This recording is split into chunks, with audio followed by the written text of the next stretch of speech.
Hi hello నమస్తే నేను మీ సూర్య. ఇవాళ మనం హైదరాబాద్ ఎన్టీఆర్ ట్రస్ట్ భవన్లో టీడీపీ లీడర్ దుర్గాప్రసాద్ గారి దగ్గర ఉన్నాం. వారిని అడిగి మనం రేపొద్దున రాబోయే స్థానిక ఎన్నికలకు తెలంగాణలో టీడీపీ పార్టీ సిద్ధంగా ఉందా, అలాగే వారు ఎటువంటి వ్యూహాలు రచిస్తున్నారు వంటి విషయాలన్నీ మనం దుర్గాప్రసాద్ గారిని అడిగి తెలుసుకునే ప్రయత్నం చేద్దాం. నమస్తే అండి. నమస్కారం సార్, ఇప్పుడు రేపు 2024 ఎన్నికల తర్వాత ముందుగా అలా తెలంగాణలో టీడీపీ పార్టీ ఏ రకంగా ఉంది? బలంగా ఉందా, బలహీనంగా ఉందా, అలా ఏంటి? ఏమైనా మెరుగుపడిందా?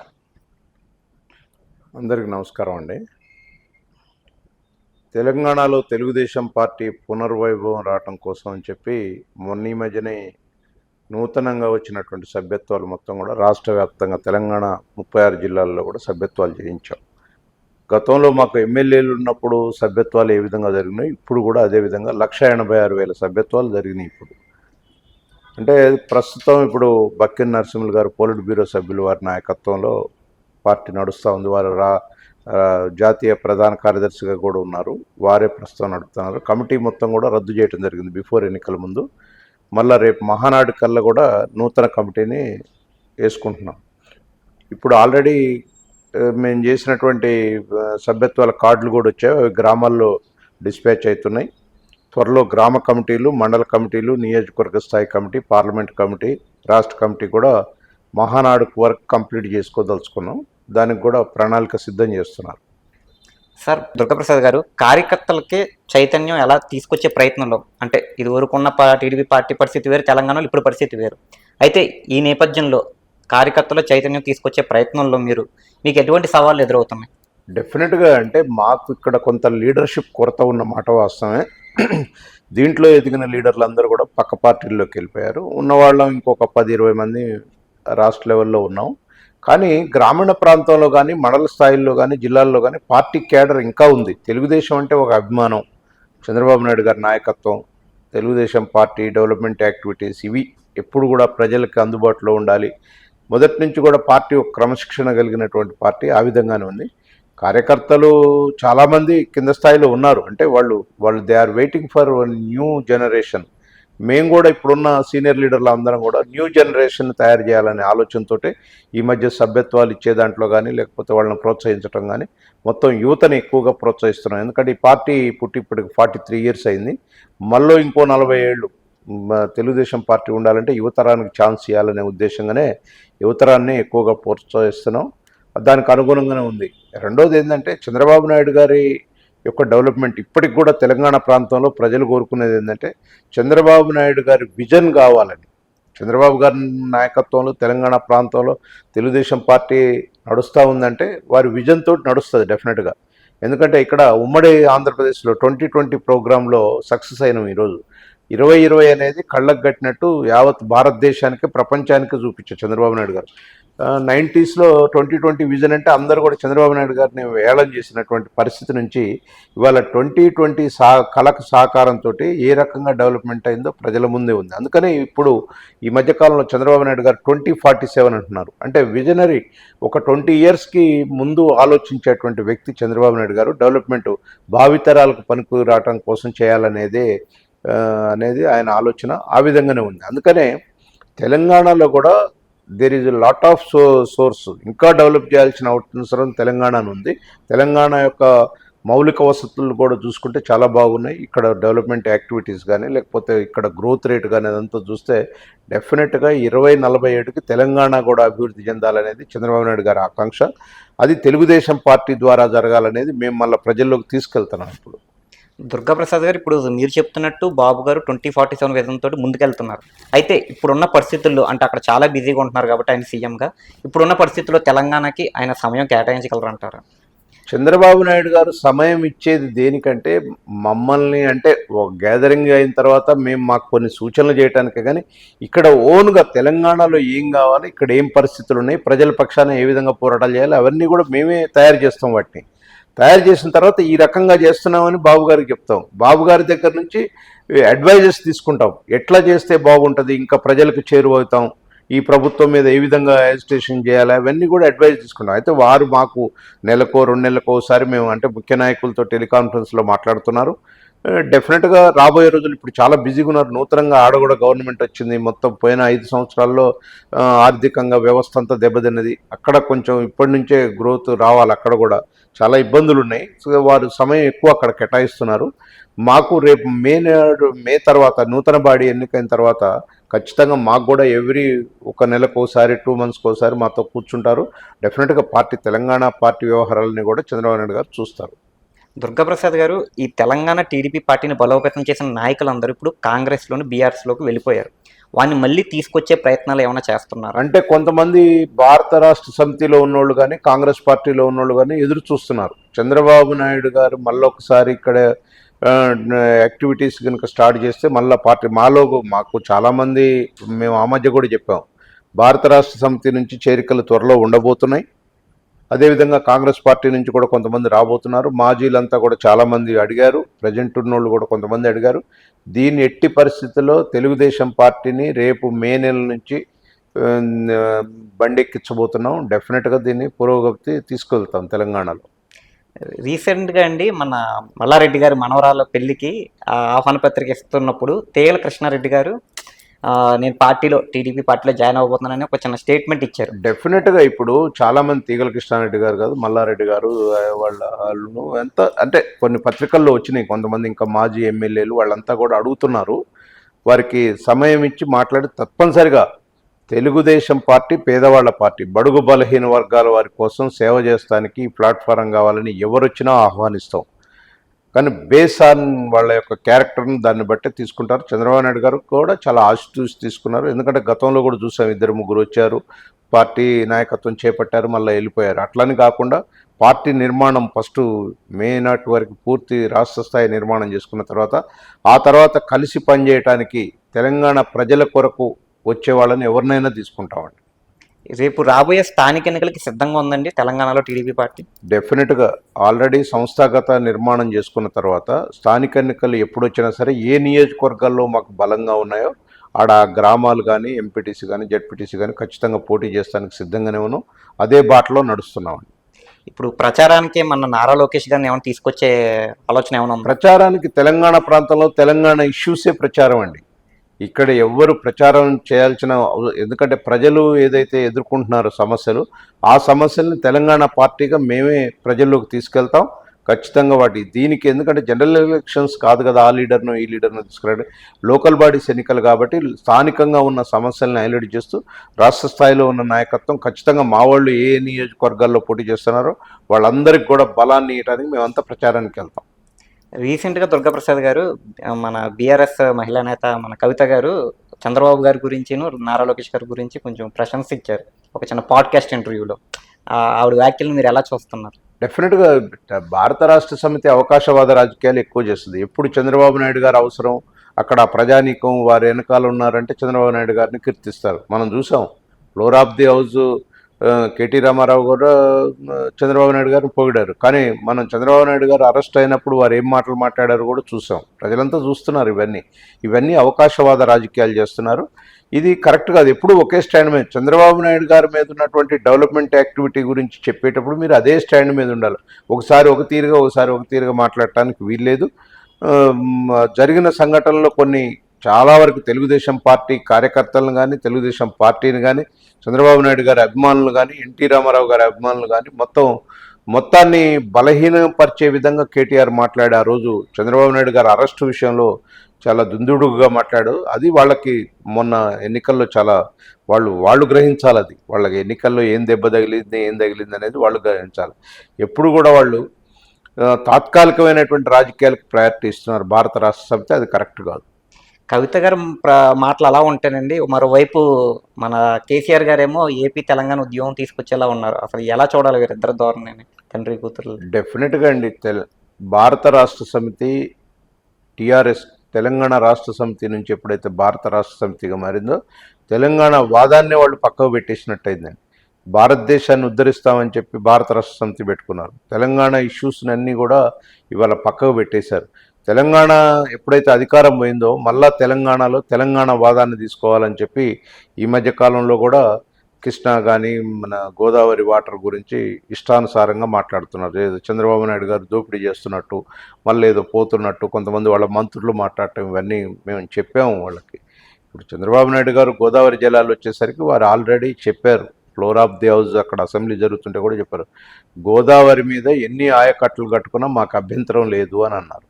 అంటే అప్పుడు ఏదో కాళేశ్వరం మీద అబ్జెక్షన్ వచ్చినట్టుగా హరీష్ రావు గారు లెటర్ చూపిస్తారు. అది గవర్నమెంట్ ఆఫ్ ఆంధ్రప్రదేశ్ వాళ్ళకి ఏం చెప్పారంటే డిపిఆర్ ఇవ్వమని పెట్టారు తప్ప అబ్జెక్షన్ ఎక్కడ రేజ్ చేయాలి. కాళేశ్వరం యొక్క డిపిఆర్ ఇవ్వమన్నారు, ఎన్ని టీఎంసీలు వాడుకుంటున్నారు అది అని. ఆ క్వశ్చన్ అడిగినందుకే ఇష్టానుసారం. అందుకని చంద్రబాబు నాయుడు గారు ఈ మధ్య క్లియర్గా చెప్పారు, మీరు గోదావరి జలాల మీద ఎన్ని ఆనకట్టలు కట్టినా మాకు అభ్యంతరం లేదు అన్నారు. ఎందుకు కారణం ఏంటంటే గోదావరి అనేది తెలంగాణ ప్రాంతం నుంచి దిగువ ప్రాంతానికి వెళ్తుంది. అంటే పూర్తిగా మనం వాడుకున్నాక వదిలిన నీళ్ళే వెళ్తుంది. ఇవాళ బంకచర్లది కూడా తీసుకొస్తున్నారు. బంకచర్ల కూడా వాస్తవంగా తెలంగాణ ప్రజలకు తెలవాలండి. ఇది రాజకీయాల కొరకు వాడుకుంటున్నటువంటి సమస్య మాత్రమే. ఇది బంకచర్లలో తయారు చేసినటువంటిది ఏంటంటే సర్ప్లస్ వాటర్ని 120 టీఎంసీలు వాళ్ళు గోదావరి జలాలు నిల్వ చేసుకోవటానికి వాళ్ళు ఏదో ప్లాన్ చేసుకున్నారు. అది తెలంగాణకు ఎట్టి పరిస్థితుల్లో నష్టం కాదు. ఎవరు నాతో డిబేట్కి వచ్చినా నేను సిద్ధంగా ఉన్నా. ఎందుకంటే గోదావరి జలాలు వరద జలాలు వచ్చినప్పుడు కొన్ని వేల టీఎంసీలు ఇవాళ పోయి సముద్రంలో కలిసిపోతున్నాయి. ఆ సముద్రంలో కలిసే నీటిని పట్టుకొని వాళ్ళు ఏదో వాడుకోవాలని చూస్తున్నారు.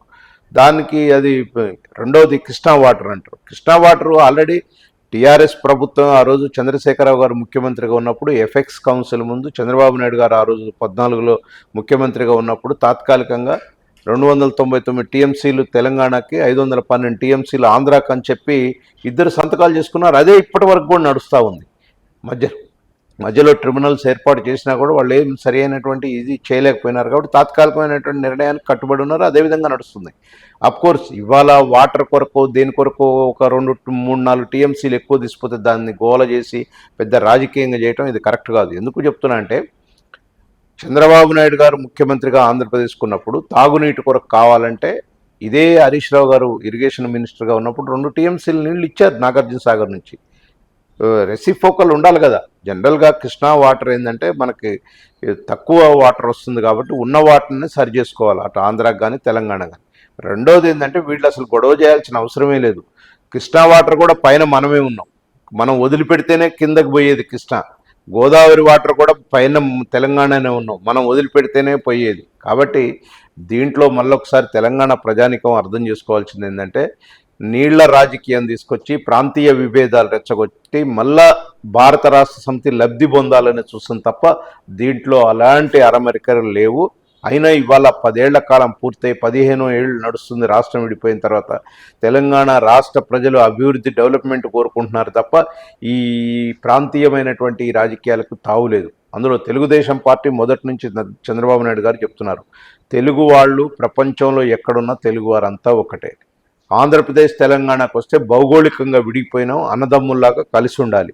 ఇదే తెలుగుదేశం పార్టీ సిద్ధాంతం. అందుకని చంద్రబాబు నాయుడు గారు అప్పుడు ముఖ్యమంత్రి అయినప్పుడు ఇప్పుడు ముఖ్యమంత్రి అయినప్పుడు ఒకటే చెప్తున్నారు, ఈ దేశంలో డెవలప్మెంట్ యాక్టివిటీస్లో తెలంగాణ ముందుంటే ఆంధ్రప్రదేశ్ సెకండ్గా ఉండాలి, ఆంధ్రప్రదేశ్ ఫస్ట్ ఉంటే తెలంగాణ రెండో దానిలాగా ఉండాలి. అందుకనే మొన్న దావోస్ పోయినప్పుడు పెట్టుబడుల విషయంలో కూడా ఆంధ్రాకు వచ్చినాయి, తెలంగాణకు వచ్చినాయి, తెలంగాణకు పోవాల్సినవి కూడా తెలంగాణకు పోవాలని చెప్తున్నాడు చంద్రబాబు నాయుడు. ఎక్కడ కూడా ఇవాళ మేము ఇక్కడ తెలంగాణలో కూడా డెవలప్మెంట్ యాక్టివిటీస్ మీద ఇప్పటికీ తెలుగుదేశం పార్టీ చేసిన అభివృద్ధి తప్ప ఈ తర్వాత వచ్చినటువంటి టీఆర్ఎస్ పార్టీ చేసిన 10 ఏళ్లలో అభివృద్ధి ఏమీ లేదు. ప్రజలు ఆ కితాబ్ మాకు ఇచ్చారు.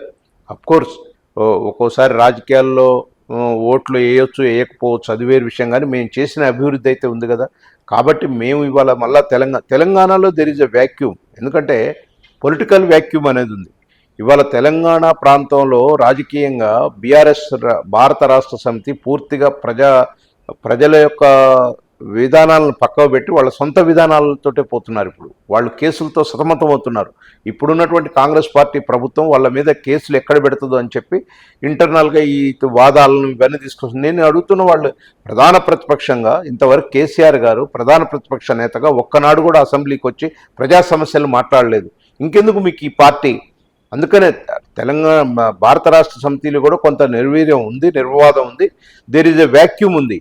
చాలామంది పాత వాళ్ళు మా దాంట్లో నుంచి పోయిన వాళ్ళందరూ కూడా అంటున్నారు మళ్ళొకసారి తెలుగుదేశం పార్టీ జెండా కిందకి వచ్చి ప్రజా పోరాటాలు చేయాలని చెప్పి కూడా భావిస్తున్నారు. అందుకనే తెలుగుదేశం పార్టీకి ఇక్కడ తెలంగాణలో పక్కాగా వ్యూహం ఉంది. రేపు 29 ఎన్నికల్లో మేము మా వ్యూహం ప్రకారం డెఫినెట్గా అక్కడ ఎన్డీఏగా భారతీయ జనతా పార్టీ, జనసేన, తెలుగుదేశం పార్టీ ఉంది. రేపు రాబోయే రోజుల్లో కూడా ఇక్కడ ఎన్డీఏగా వచ్చే అవకాశం కూడా కనపడుతుంది. కాబట్టి చాలామందికి ఆ ఆలోచన ఉంది, రాబోయే రోజుల్లో తెలుగుదేశం పార్టీ మిత్రపక్షంగా వస్తుంది కాబట్టి ఈ పార్టీ బలోపేతం చేసి ప్రజల కోసం, ప్రజల సంక్షేమం కోసం కొట్లాడాలనే ఆలోచన ఉంది ప్రజల్లో. దుర్గాప్రసాద్ గారు రీసెంట్గా బాబు గారు చొరవ తీసుకుని శ్రీశైలం డ్యామ్ రిపేర్కి సంబంధించి డ్యామ్ సేఫ్టీ బృందాన్ని రప్పిస్తున్నారు. అది మీరు చెప్తున్న పార్టీ బలోపేత వ్యూహంలో భాగమే అనుకోవచ్చా? డెఫినెట్గా శ్రీశైలం అనేది ఆంధ్ర తెలంగాణ ప్రాంతానికి సంబంధించింది. డ్యామ్ సేఫ్టీ కొరకు చూడాలనేది ముఖ్యమంత్రిగా వాళ్ళు చొరవ తీసుకున్నారు. చంద్రబాబు నాయుడు గారు ముఖ్యమంత్రిగా అయినప్పుడు ఇప్పుడు తెలంగాణ ప్రజానీకం ఒకటి చూడాలండి. ఇవాళ వారు ముఖ్యమంత్రిగా అయినాక గతంలో కేసీఆర్ 10 ఏళ్ల పరిపాలనలో ఎన్నడూ కూడా తెలంగాణ ఆంధ్ర మధ్య కొన్ని ప్రభుత్వం సంబంధించినటువంటి సమస్యలు ఉన్నాయి. 9th 10th షెడ్యూల్లో ఉన్నటువంటి ఆస్తుల పంపకాలు కానీ అవన్నిటి కూడా చొరవ తీసుకోవాలి. చంద్రబాబు నాయుడు గారే స్వయంగా రేవంత్ రెడ్డి గారికి లెటర్ రాసి తెలంగాణ ప్రాంతం, ఆంధ్ర ప్రాంతంలో ఉన్నటువంటి సమస్యలు పరిష్కరించుకోవటం కోసం వాళ్ళు చూసాం. ఇక్కడ రేవంత్ రెడ్డి గారితో సమావేశం కూడా కావటం జరిగింది. అధికారుల కమిటీ నడుస్తూ ఉంది, మంత్రుల కమిటీ ఉంది. వారు అప్పుడప్పుడు భేటీ అవుతున్నారు. బహుశా రేపు మళ్ళీ వచ్చే నెలలో కానీ రేపు ఫస్ట్ వీక్, సెకండ్ వీక్లో కానీ మళ్ళీ చంద్రబాబు నాయుడు గారు, ముఖ్యమంత్రి రేవంత్ రెడ్డి గారు కూర్చొని ఈ సమస్యలు ఏవైతే ఉన్నాయో వాటిని అంటే ఒక దృక్పథం ఉండాలండి, ఒక నిర్ణయమైనటువంటి దృక్పథం ఉండాలి. ఎప్పుడూ రాజకీయాలు చేసి రాజకీయాలతోటే ఇది పబ్బం గడుపుకునేటట్టు కాకుండా, కేసీఆర్ లాగా కాకుండా ఇవాళ ప్రజల మధ్య వైషమ్యాలు ఉండకూడదు, ఈ 2 రాష్ట్రాల సమస్యలు తీరిపోవాలనేది ఇద్దరు ముఖ్యమంత్రులకు ఆలోచన ఉంది. ఆ విధంగా నేను అనుకుంటే ఈ 2-3 ఇయర్స్లో ఇవన్నీ కూడా కంప్లీట్ అయిపోతున్నాయి. ఎందుకంటే కేంద్రం కూడా ఎక్కువ చొరవ తీసుకొని ఈ మధ్యనే మీటింగ్ పెట్టి వాళ్ళు కూడా 9th 10th షెడ్యూల్కి సంబంధించినటువంటి కొన్ని గైడ్లైన్స్ కూడా ఇచ్చారు. ఏ విధంగా చేసుకోవాలి, ఇద్దరు డివైడ్ చేసుకోవాలనేది. అందుకని చొరవ అంటే అటుగా స్టెప్స్ పడుతున్నాయి. దీన్ని బట్టే ఆలోచించుకోవాలి. చంద్రబాబు నాయుడు గారికి ఈ ప్రాంతీయ విభేదాలు లేవు. తెలుగుదేశం పార్టీ కానీ ఒకటే, తెలుగు వారంతా ఒకటే, అన్నదమ్ముల్లా కలిసి ఉండాలి. భౌగోళికంగానే విడిపోయినాం.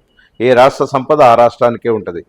అందుకని పర్ క్యాపిటల్ ఇన్కమ్ పెరిగింది. ఇక్కడ ఆదాయ వనరులు ఉన్నాయి. ఆనాడు చంద్రబాబు నాయుడు గారు చేసిన దాని మీద కేసీఆరే ఒప్పుకున్నారు కదా. 10,000 కోట్ల ఉన్నటువంటి రాష్ట్ర బడ్జెట్ని 70,000 కోట్లకు తీసుకుపోయిన చంద్రబాబు నాయుడు ఘనత అని చెప్పి ఆయన నోటి మీదగానే చెప్పాడు కదా సభల్లో.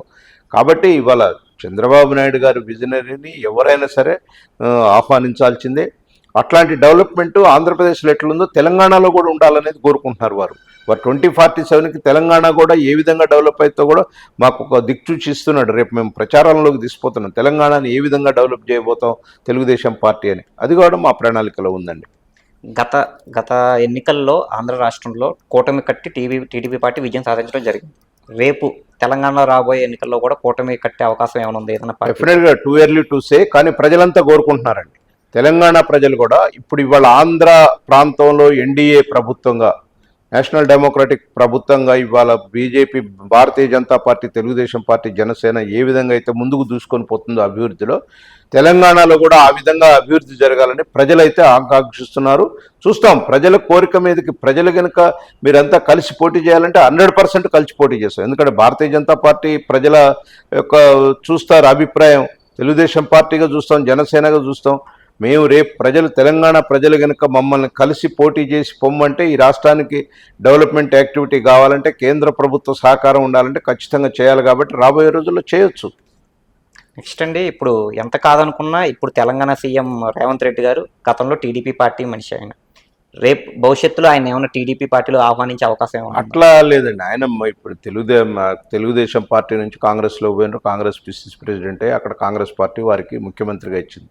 మేము అక్కడ ఎవరిని పిలవాల్సిన అవసరం లేదు. ఎవరైనా సరే తెలుగుదేశం పార్టీ ప్లాట్ఫారం కింద బడుగు బలహీన వర్గాల వారికి సేవ చేసి పేదవాళ్ళకి న్యాయం జరగాలి, పేదవాళ్ళకి రాజ్యాధికారం కావాలంటే ఖచ్చితంగా ఇది ఒక్కటే ప్లాట్ఫారం.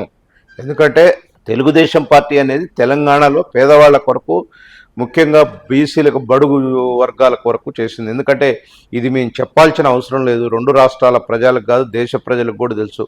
బలహీన వర్గాలకు పెద్దపీట వేసింది తెలుగుదేశం పార్టీ.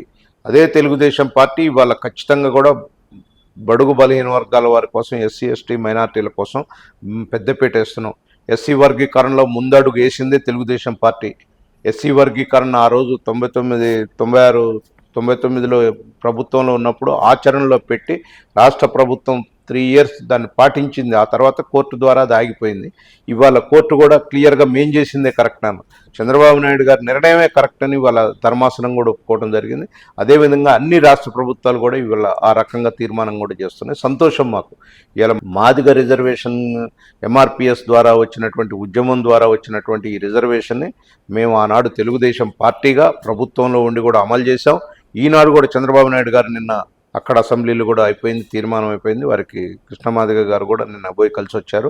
డెఫినెట్గా తెలుగుదేశం పార్టీ ఎంఆర్పిఎస్ మాదిగ రిజర్వేషన్ దానికి ఏదైతే ఉందో పూర్తి సంపూర్ణ మద్దతు ఇంకా ఇచ్చింది. గతంలో కూడా డెఫినెట్గా వాళ్ళకి అది ఆ కోరిక తీరాల్సిన కోరిక తీరుతున్నందుకు సంతోషం అండి. నెక్స్ట్ అండి, ఇప్పుడు తెలంగాణలో మెంబర్షిప్ డ్రైవ్ ఎలా సాగుతుంది టీడీపీ పార్టీది? స్థానిక నేతలకు ఏమన్నా దిశానిర్దేశం ఏమన్నా డెఫినెట్గా మెంబర్షిప్ అయిపోయిందండి. ఇప్పుడు మేము 1,86,000 మెంబర్షిప్ చేశాము. గతంలో ఒక 4-5 lakhs ఉండేది. ఇప్పుడు జనరల్గా అంత యువతరం ఎక్కువ చేరింది. వారికి ఒక డైరెక్షన్ కూడా ఉంది డెఫినెట్గా. ఇంకోటి, ఈ సభ్యత్వాల్లో ఎవరైతే బాగా పనిచేశారో వాళ్ళందరినీ యువకుల్ని పైకి తీసుకురావాలని చూస్తున్నాం. రేపు కమిటీల్లో కూడా వాళ్ళకి మంచి అవకాశాలు కూడా కల్పిస్తున్నాం. ఇప్పుడు చెప్పారు యువతరానికి మంచి అవకాశాలు ఇవ్వబోతుంది టీడీపీ పార్టీ అని అంటున్నారు కదా, వాళ్ళకి ఏమన్నా టీడీపీ పార్టీ ఆఫీసర్ ఏమైనా ట్రైనింగ్ కానీ అంటే లీడర్షిప్ డెవలప్మెంట్? డెఫినెట్గా అవి కామన్గా ఉంటాయండి. మాకు సంస్థాగత నిర్మాణం అయిపోయిన తర్వాత మాకు ట్రైనింగ్ క్లాసెస్ ఉంటాయి. ఎప్పుడు పెట్టేది అది పార్టీ ఆఫీసులో. ఈసారి కూడా పెడతాం. మండలానికి గ్రామ కమిటీల నుంచి, మండల కమిటీల నుంచి, పార్లమెంట్ కమిటీల నుంచి కొంతమందిని తీసుకొని వాళ్ళకి ట్రైనింగ్ ఇస్తామండి పార్టీ పరంగా. ఆ పార్టీ ట్రైనింగ్ అనేది ప్రతి సంవత్సరం ప్రతి సభ్యత్వాలు అయిన తర్వాత ఉండేది. అది కూడా కంటిన్యూ అవుతుంది. రేపు నందమూరి తారక రామారావు గారు పుట్టినరోజు సందర్భంగా నిర్వహించబోయే మహానాడు కార్యక్రమంలో సాధారణంగా టీడీపీ అధ్యక్షుడు, పార్టీ అధ్యక్షుడు ఎవరైనా నిర్ణయిస్తారు. అయితే ఒక కొత్తగా వస్తున్న వాదన ఏంటంటే, కొత్తగా వస్తున్న స్లోగన్ ఏంటంటే, ఎందుకు నారా లోకేష్ గారికి పార్టీ పగ్గాలు అప్పచెప్పకూడదు అని. మీరు దీన్ని ఎలాగా చూస్తారు? అది అంటే పార్టీ పోలిట్ బ్యూరో విశిష్ట అధికారాలండి. పార్టీ జనరల్ బాడీ ఏ విధంగా నిర్ణయిస్తే ఆ విధంగా అవుతుంది. అది పూర్తి ప్రజాస్వామ్యతంగా, అన్ని పార్టీలకు కాదండి.